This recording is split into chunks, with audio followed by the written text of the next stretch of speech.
तो गैस ये 3 नंबर की तार मुझे चेंज करनी है। ये 3 नंबर की तार एक्चुअली में ख़राब हुई पड़ी है, तो मैं आपको दिखाता हूँ कि मैं तार कैसे चेंज करूँगा। सबसे पहले मैं इस 3 नंबर की वायर को लूज़ कर रहा हूँ, और लूज़ करने के लिए एक वो है मेरे पास डिवाइस, ये देखो, फटाफट ये घुमा के लूज़ कर देगा। तो ये वाइंड ऑफ कर रहा हूँ मैं इसको, वायर को।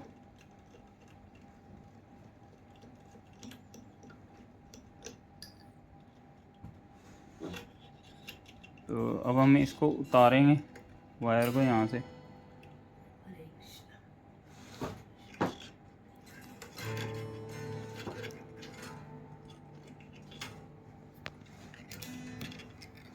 थोड़ा सा उतारते समय ध्यान भी रखना पड़ता है, लग भी सकती है वायर एकदम से ना। ये देखो मैंने वायर इसकी उतार दी है। अब ये वायर मैं चेंज क्यों कर रहा हूँ, क्योंकि बीच में ना ये एक तो जंग सा लग गया है इसमें, और दूसरी बात ये है कि पॉलिश उतर गई है और बीच में क्रैक्स भी आ गए हैं इस वायर के, तो इसलिए इसको चेंज करना पड़ रहा है। अब यहाँ से देखो, सेम इंस्ट्रूमेंट है ना, इधर से आप इसको उतार भी सकते हो। कैसे, मैं आपको दिखाता हूँ।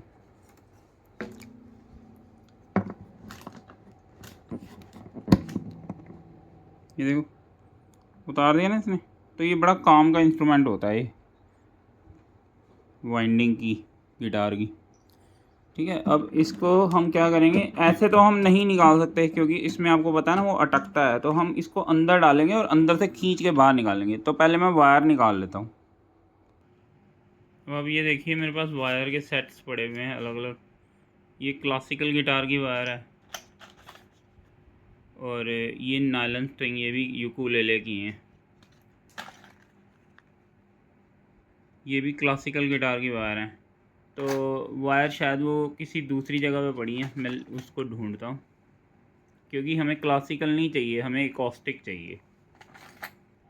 तो गाइस फॉर्चुनेटली मेरे पास करुणा की एक वायर पड़ी हुई है एकॉस्टिक गिटार की, 3 नंबर की। तो मैं इसको अब इसमें डालता हूँ। तो बेसिकली आपने ध्यान क्या रखना है मैं आपको बताता हूँ, कि सबसे पहले तो जब आप वायर को ऐसे रखोगे ना इस तरह से, तो इसमें ये जो पिन डलेगी, देखो इसका एक खाली मुंह है ना, ये खाली मुंह इस तरफ रखना होगा, मतलब इस तरह से यहाँ पे। और वो डमरू जो है उसके नीचे आना चाहिए, ताकि वो डमरू यहाँ पे अटक जाए इसको ऐसे डालने से। तो अभी एक्चुअली मैं मोबाइल एक हाथ से ही पकड़ सकता हूँ, तो मैं आपको डालते हुए तो नहीं दिखा पाऊँगा, और इसलिए मैं डाल के फिर बताता हूँ। तो गाइस ये देखो मैंने इसमें हुक कर दिया है। अब ये इसमें जितना मर्जी खींचो नहीं निकल रहा, अटक गया है। तो इसको इस तरह से हुक करना होता है। अब मैं आगे का पोर्शन दिखाता हूँ आपको क्या करना है। अब ये मैं इसमें से पिरो रहा हूँ, मैंने इसका मुंह इस तरफ कर दिया है, ठीक है ना। तो इसके अंदर से पिरो के मैं क्या करूँगा, इसको इतना हुक कर दूँगा। देखो इतना ही बाहर निकाला है मैंने, और यहाँ से मैंने इसे हुक कर दिया। अब मैं इसकी वाइंडिंग करूँगा। ये हुक हो गई, ठीक है ना। अब इसकी वाइंडिंग करूँगा। तो वाइंडिंग करने के लिए बेसिकली ये डालूँगा, लेकिन इसमें क्या होगा कि जब मैं वाइंडिंग करूँगा तो मुझे इस दूसरे हाथ से इसे पकड़ना पड़ेगा, तो फिर मैं इसको वाइंडिंग कर पाऊँगा। तो ये मैंने देखो वाइंडिंग करके कॉइल बनाए हैं। जितने अच्छे कॉइल बनेंगे उतनी स्ट्रॉन्ग वायर इसके अंदर जाएगी। तो वायर ये फर्स्ट क्लास लग गई है। अब बस इसको टाइट करके ट्यून्ड करना है।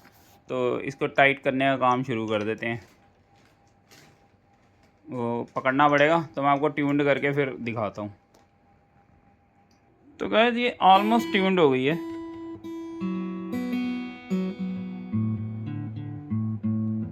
अब परफेक्ट ट्यून करने के लिए मेरे को ट्यूनर यूज़ करना पड़ेगा, बट ऑलमोस्ट ये वहाँ जी के आसपास आ गई है, क्योंकि ई बी जी होता है ना।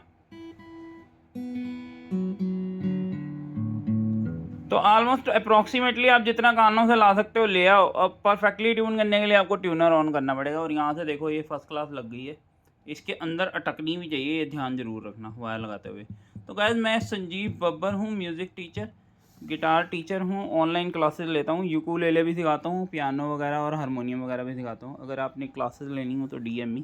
और तार लगाने का परफेक्ट तरीका मैंने आपको बताया, इससे बढ़िया तरीका मुझे नहीं लगता कोई है, और होगा भी तो वो फिर प्रोफेशनल जो शॉपकीपर्स होते हैं उनके पास होते हैं बड़े तरीके।